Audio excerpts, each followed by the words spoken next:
Karoline Leavitt. She's just 27 years old. But boy, was she giving it to the Trump haters in her first White House briefing. But even factoring in that she's a nice-looking lady, I love that the Livs attacks on conservatives right now are that we're hot and cool. Let's dive into the latest jaw-dropping drama that sent shockwaves across social media and mainstream news alike. Picture this, a heated showdown involving Joy Behar, Whoopi Goldberg, and the youngest White House press secretary in history, Karoline Leavitt. Oh, it's juicy, messy, and riddled with controversy, so buckle up, because this one's a roller coaster. I think she's probably been put in there because according to Donald Trump, she's a 10. So here's the scene. Karoline Leavitt, just 27 years old, steps into the White House briefing room for her very first press conference. Confident, poised, and without a single binder or note in hand, she addresses the room with a level of composure that's rare to see, let alone from someone making history as the youngest person to ever hold this position. And what does she do? She immediately shakes up the status quo. Leavitt introduces a whole new approach to media access, opening doors for independent journalists, podcasters, and social media influencers, a move that challenges the traditional media's grip on White House coverage. Bold, right? But hold on, because the real drama explodes not in the briefing room, but on the set of The View. Speaking of Donald Trump, I'm stunned and amazed by his new White House spokeswoman today. She's actually the youngest ever in that job. The next day, the ladies of The View couldn't resist tearing into her, and let us tell you, they did not hold back.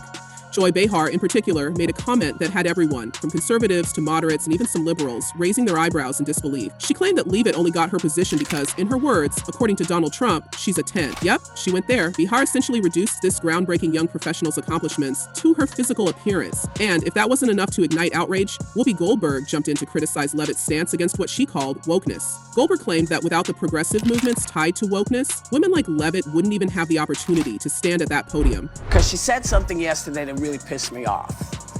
And that was, she said, there will be no wokeness here. Oh, yeah. Let me explain something to you. Now let's pause for a second.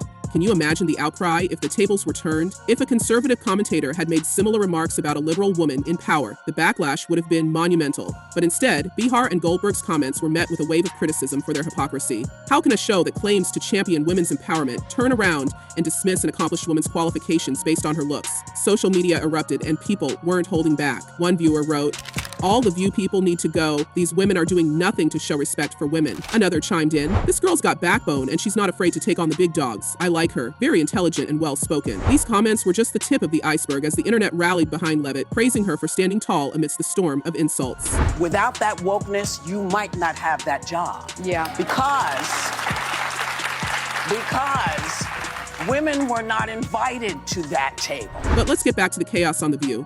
As Behar doubled down on her comments, Alyssa Farah Griffin, a former Trump administration staffer and current panelist on the show, stepped in to defend Leavitt.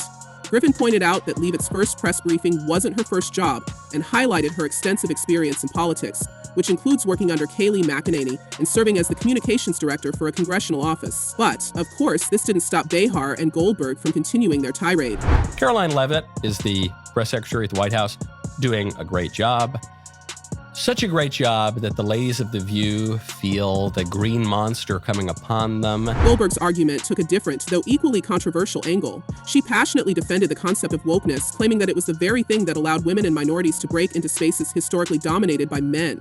"Without that wokeness, you might not have that job today," Goldberg declared, her voice dripping with frustration. She went on to say that wokeness was put in place to ensure equal opportunities for everyone, regardless of race or gender. But here's where Goldberg's argument seemed to backfire. Critics were quick to point out that while wokeness may have played a role in creating opportunities, it has also become a divisive and at times alienating ideology. Instead of fostering unity, many argue that it has widened the gap between differing political and social perspectives.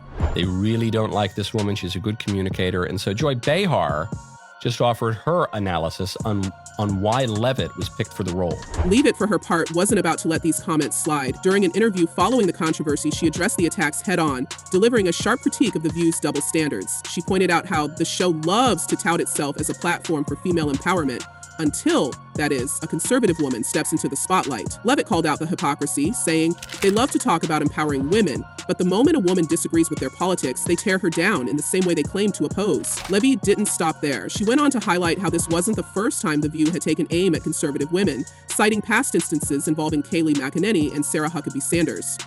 It's a pattern, she stated. When liberal women succeed, it's celebrated as progress, but when conservative women achieve something, they're vilified or reduced to stereotypes.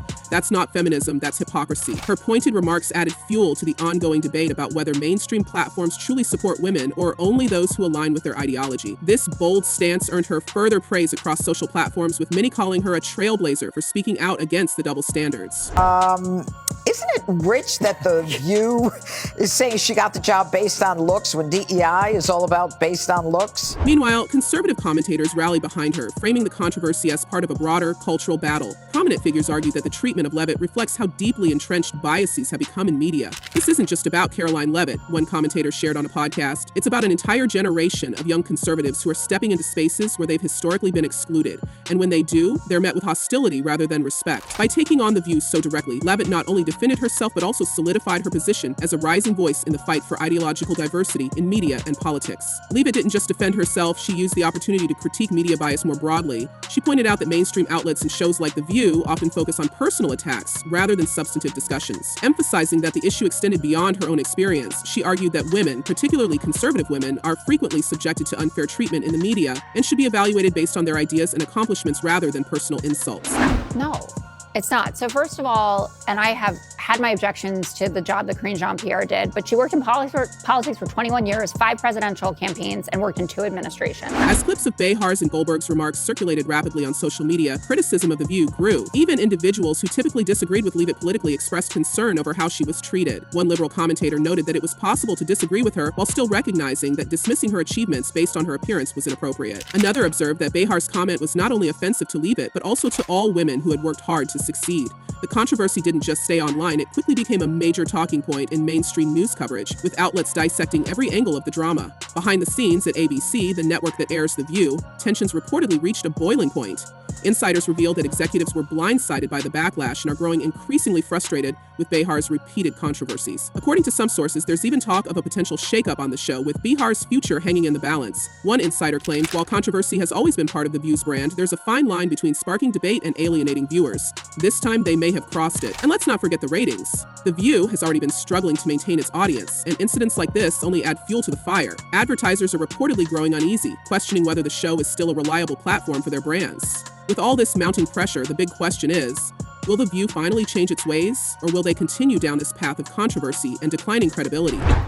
Dang, Rowan, I couldn't do that at 27.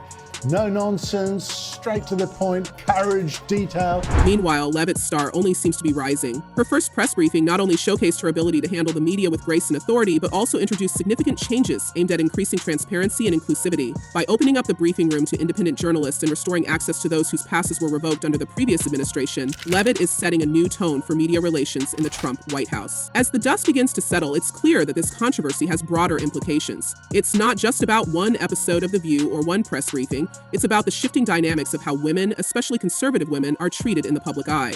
The outrage over Behar's and Goldberg's comments has sparked a larger conversation about media fairness, double standards, and the role of wokeness in today's political and cultural landscape. So, what do you think? Is it time for The View to rethink its approach, or are these controversies just part of the show's DNA? And what about Karoline Leavitt? Does her handling of this situation prove she's ready to take on even bigger challenges? Let us know your thoughts in the comments below, and don't forget to like, subscribe, and turn on notifications for more updates. Until next time, stay tuned for the latest drama, because trust us, there's always more where this came from.